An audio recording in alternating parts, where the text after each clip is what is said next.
Boss Motovlog.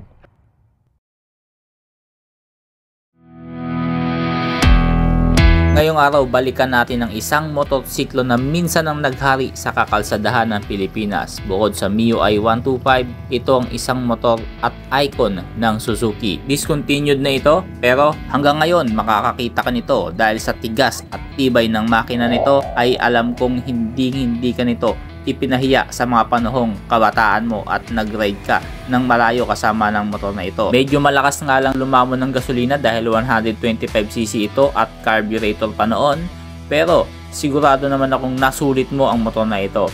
Sa katunayan, hanggang ngayon makakakita ka nito na carburetor type na pagala-gala sa kalsada. Ngayon, 125 fuel injected na ito at discontinued na, pero ipapakilala ko pa rin sa inyo ang nalalabing icon ng Suzuki scooter, walang iba kundi ang SkyDrive 125. At hindi ko lang sure kung makakakita ka pa nito sa ibang mga kasa.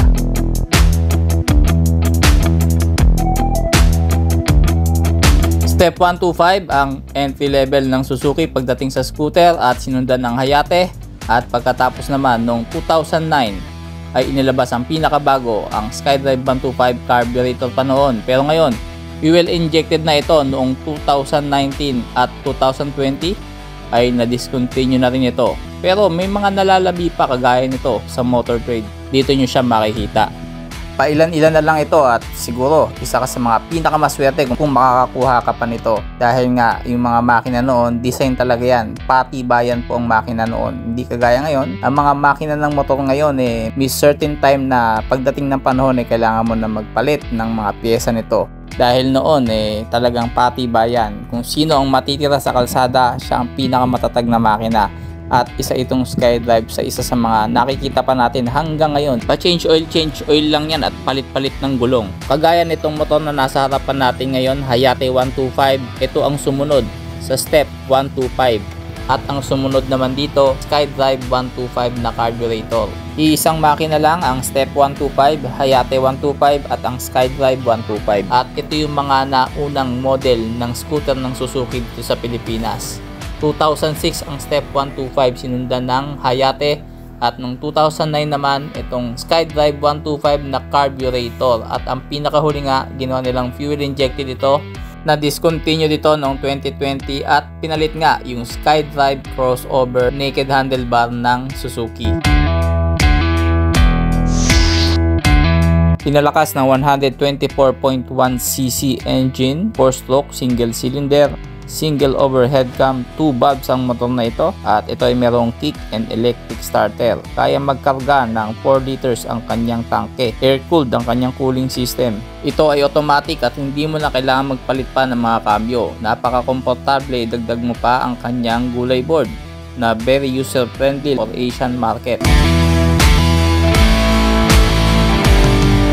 Traditional ang kanyang meter panel at lahat ng kailangan mo makikita mo dyan. Traditional lang susi, walang mga fancy electronics, madaling i-maintenance. May shutter key at meron ding mga bulsa para sa mga barya at napaka-aerodynamics ng forma. Ito na yung pinaka maganda ng panahon na yon na scooter. At 125 pa to, take note kasi kalimitan ng mga kasabayan nito 100 to 110cc lang na scooter. Performance at ganda ang hatid sa'yo ng SkyDrive 125 na ito dahil sa forma nito mapapalingon ka dahil kakaiba siya pagdating sa kalsada. Ang downside lang nito ay halos wala ka ng compartment. Meron ka lang mapaglalagyan ng mga papeles o kahit pares ng tsinelas na Spartan.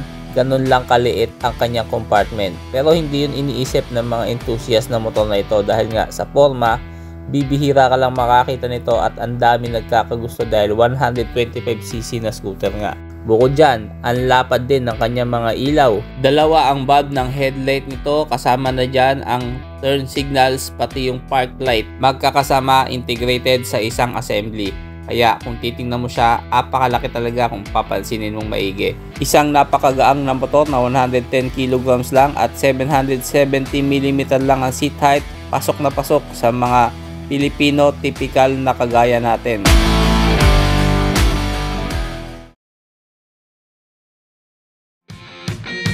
Bakit mo nga ba pag-iinteresan ng motor na ito? Luma na pala ito. Well mga boss, para sa mga enthusiast ng motor, ito ay one of a kind na sa panahon ngayon. Bibihira ka na makakakita. Kaya naman, kung magkakaroon ka nito ay sigurado, isa ka sa mga pinakamaswerteng rider na nag-i-exist sa Pilipinas. Dahil meron kang isang motor na ikaw lang ang meron at hindi mo kalimitang makikita sa kalsada. At ito ang dahilan ng mga customization ng mga motorsiklo. Gusto mo nang mayroon kang sariling identity, meron kang karakter na hindi mo nakakita sa iba.